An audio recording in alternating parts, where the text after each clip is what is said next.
presented by Mazda. Welcome to College Football Live. I'm Cassidy Hubbarth, joined by Todd McShay and David Pollack. Happy Wednesday to you guys. It's the midway point of the week. We also just passed week 7, which was the midway point of the season. So it got us thinking of the midway superlatives. And let's start things off, David, with the offense that has impressed you the most through the first 7 weeks of the college football season. Give me some Tua and them 3 bad boys out wide. I mean, I tell you what, just the ability to make a touchdown every single play. 2 of these guys already have over 500 yards receiving. It's just, and that's not even counting Ruggs, who's probably the most dynamic with the ball in his hands. So just the ability to score at any time, whether it's a short pass, a medium pass, or a long pass, to me, it's Alabama's offense. I'm going LSU, Pollack. You know, and Whoa. It's kind of factual information. It's a fact they are the best offense in the country. I couldn't believe, look, it's LSU, Bama ahead of Oklahoma. You know, who would have ever guessed coming into the season? Joe Burrow obviously is the story. But how about this offensive line? And you look at Clyde Edwards-Helaire, the ability to run the football, and they just pushed Florida around in the run game when they needed it the most. So I've been so impressed in the competition that LSU has played to this point. Yes, Alabama might be a little bit more explosive on the perimeter. I think LSU might be a little bit more balanced. We're going to find out in a few weeks. Yeah, November 9th, I'm just happy we're not going to get a 7-3 game there in Tuscaloosa. Big 12 All right, let's game. go to the other side of the ball. Who has the best defense in college football so far, David?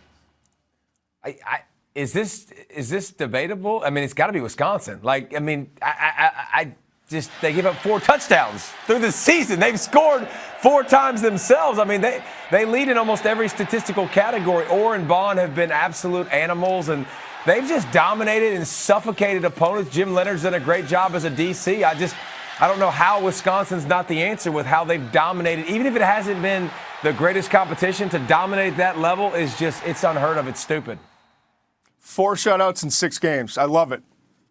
But it is debatable. I'm going Ohio State. I think Ohio State.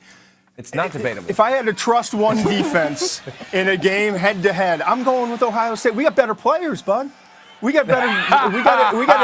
We might not out-scheme you, but we're going to outspeed you. And we're big up front. We're doing a great job on the inside. Chase Young, we've talked about it every single week. He's the best defensive player in the country. Jeff Okudah at the cornerback position. The whole secondary is just playing better than they have before. Greg Madison's been a huge upgrade in terms of the front and teaching, going from Michigan to Ohio State. Trader from the guys from Ann Arbor. So I'm going Ohio State, even though I agree so far. The stats and numbers are with Wisconsin. Okay, I was about to say, because stats mattered for offense with LSU, but it didn't matter for defense. Not for on defense. State. No, it's totally different argument. Yep. David, there was a debate there. There was a debate. Let's continue on with the most improved team so far, David. Most improved team that I've seen so far is LSU, man. I mean, I don't know how to explain it. It's unbelievable from watching from a year ago. An offense that was just, they were finding its way. And they had 24 touchdown passes in their previous 18 games. Joe Burrow has 25 right now, like through 6. So, I mean, they're just offensively on another planet, which makes the whole team better. And defensively, they still got a ways to go. They're not with the LSUs we've seen in the past, but offensively, I've never seen a transition from the Stone Age to the Jetsons' future that quickly.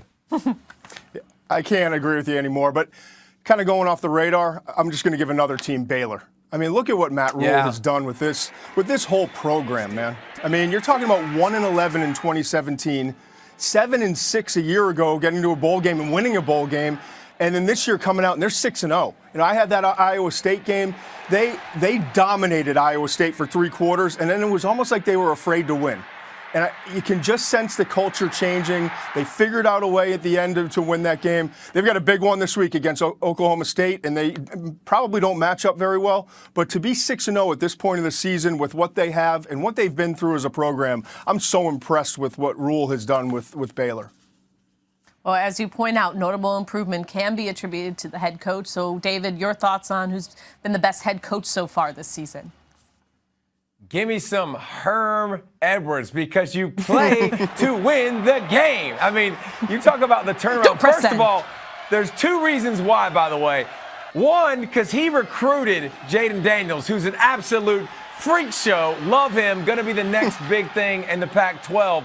But how about winning 2 close games late, finding a way to believe, finding a way to beat Cal, Herm in the turnaround that they've had. It's been amazing to watch, and you can see the confidence, and they're growing, and they're winning, and they're winning in Arizona State for the first time in a while, and you can tell it ain't going nowhere when you got a quarterback like Jaden Daniels. I love that. I love that dude. Herm Edwards is the best, man.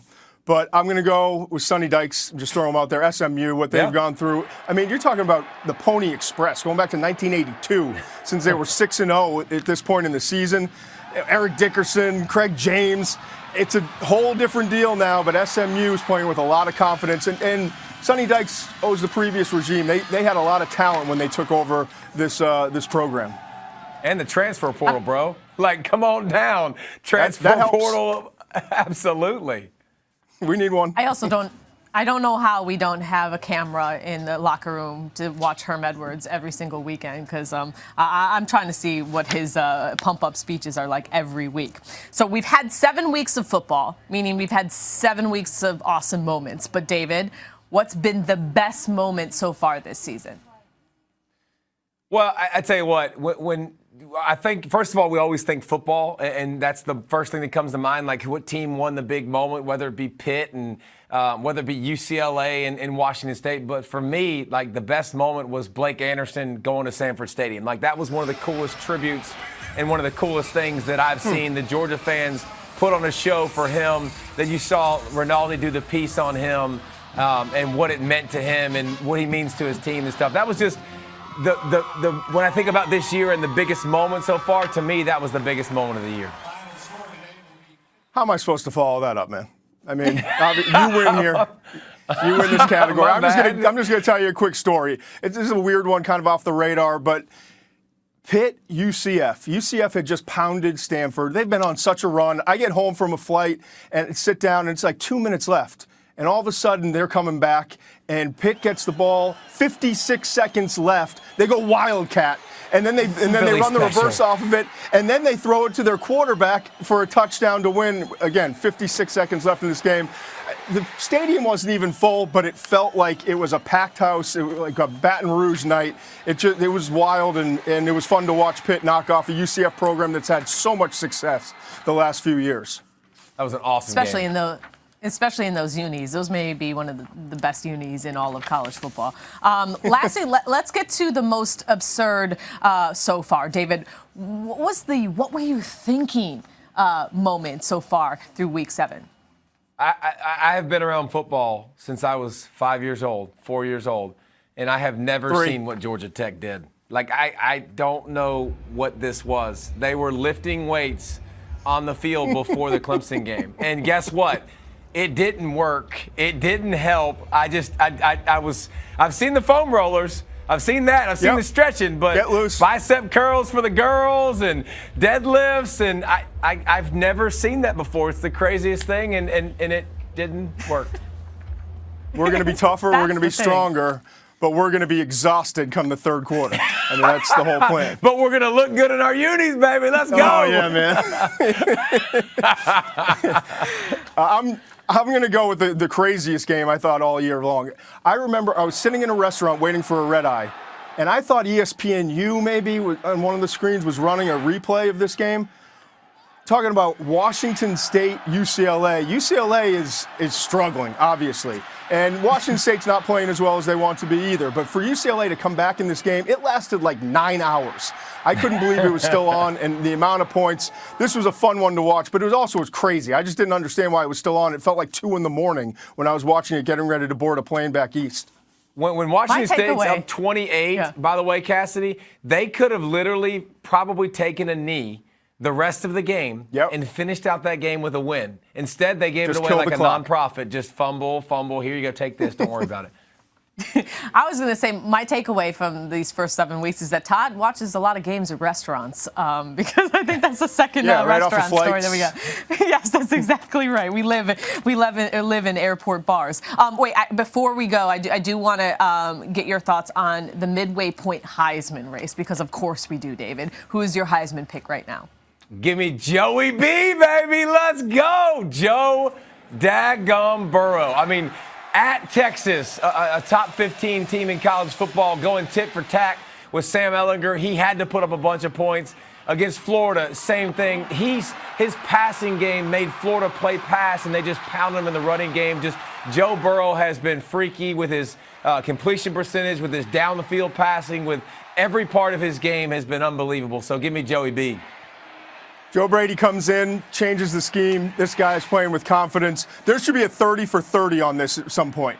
You know, what if I told you there was a quarterback transferred from one school to another, was an undrafted free agent, and 1 year later, with a little bit of coaching, he's going to be a first-round NFL draft pick. It's going to be a fun story to watch how it plays out the next few weeks. That was great wording by you. That really sounded like it 30 minutes. What if I told you? That was legit. Did you what write if I that told out? you there was a quarterback that No, I've just listened to a couple intros. That was awesome. I'm very impressed. What I got to tell you is there's a whole lot of season left, and there's going to be a great one this weekend. Happy Valley as the Wolverines come into town. We'll break down the keys to this matchup after the break. Expected Energy has us looking at a big one in the Big Ten. Sean Clifford leads a Nittany Lions attack that averages 9 yards per pass attempt and has thrown 14 touchdowns with just 2 interceptions. But Michigan's secondary has been among the nation's best, with more interceptions than touchdown passes allowed this season. And this matchup marks the 4th consecutive Beaver Stadium showdown in a white-out environment for these two. So let's go inside the film room on this game. And Todd, what's the biggest thing you're watching out for in this matchup? I want to watch how Sean Clifford handles himself in the pocket. I mean, it's nice, all those stats and numbers, but look who they've played. Now you're going up against Don Brown. You got man-to-man coverage, and I think Clifford's been anxious and antsy inside the pocket, even when he's had protection. Here you see in this Iowa game, get the ball out, and if you don't, look, you got a big pocket to work with. You don't have to take off. Don't get those eyes looking down. Hang in, and by the way, we got Jahan Dotson wide open with about 30 yards between he and any Iowa defender, but it's because your eyes were down and looking to run rather than continuing to go through your progressions and trusting your protection. So this week, I think, David, this is going to be a big key to this game because Don Brown, he's going to man up and he's going to come after Clifford.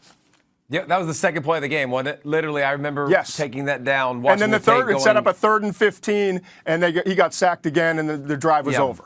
Well, the good news is that you're playing against a defense that stinks against the quarterback. I mean, they don't know how to get after the quarterback at all. I mean, Michigan's atrocious at it. They pressure the quarterback 46% of the time. It's not one guy. It's not 2 guys. It's 3 guys. It's all over the place. Don Brown's defense has 6 guys with at least 2 sacks. They bring pressure. We know they like to bring pressure, but they also got speed that can get in Clifford's face, make things difficult for him. So we know that Penn State up front. Now, listen, Sean Clifford, the thing that we don't account for, he's got great mobility. That's a screen, by the way. That's a screen. And they're in there so quick with some of these guys, with Uchi and some of these guys on the outside. They get in there so quick that they can make life difficult. But Clifford's best asset about him is his legs. He's a really good athlete. He can run the football. He's going to have to run it. But when he's in the pocket, when you got guys like KJ Hamler on the outside that can win, you got to make sure you hang in there a little bit longer. And if his guys don't protect him,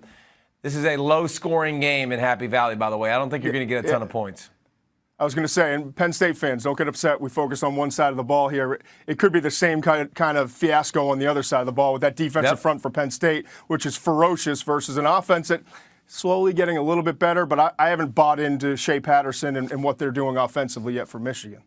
Gross Matos. I got his name down pat now. Gross Matos. Let's go, baby. Gross Matos. It does feel like a long time ago that we were freaking out about Michigan's loss to Wisconsin. But if they can hand Penn State their first loss of the year, we'll be talking about Michigan. In fairness, it wasn't really a loss. It was a frying pan to the head. Like it was a... That's true. That's true. That's true. This one, 7:30 Eastern on ABC. Coming up, how the controversial call at the end of the Baylor-Texas Tech game has caused even more controversy this week. We'll discuss when we return.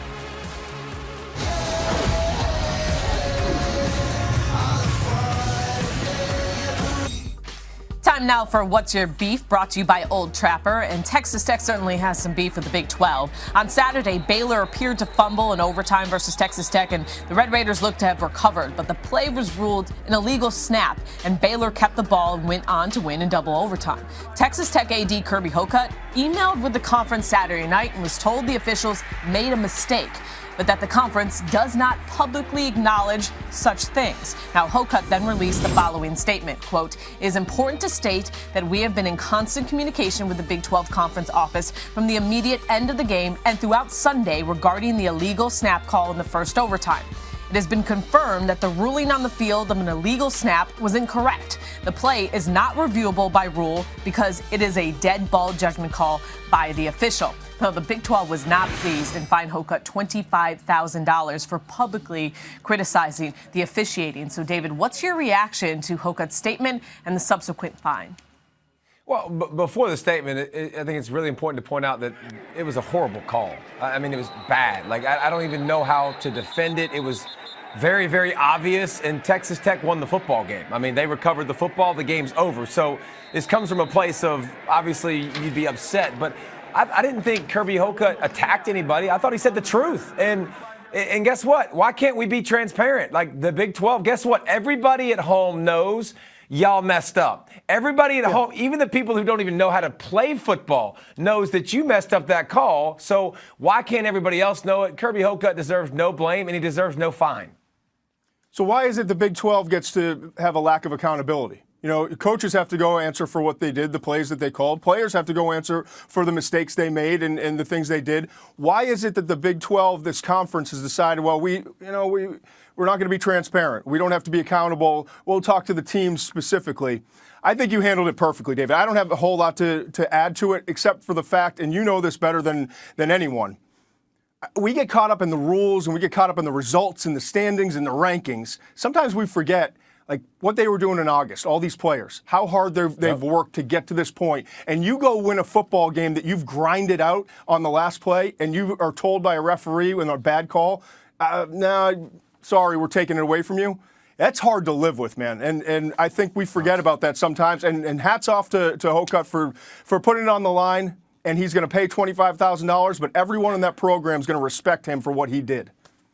Yeah, they can't change the outcome, but being transparent can maybe change the way you feel about it. I mean, sometimes this feels like the cover-up is worse than the crime. Just acknowledge publicly that it was a mistake. All right, let's move on and finish out this show with some second-half predictions as we started with reviewing what happened in the first 7 weeks. So, David, what team do you think is going to make the biggest second-half statement?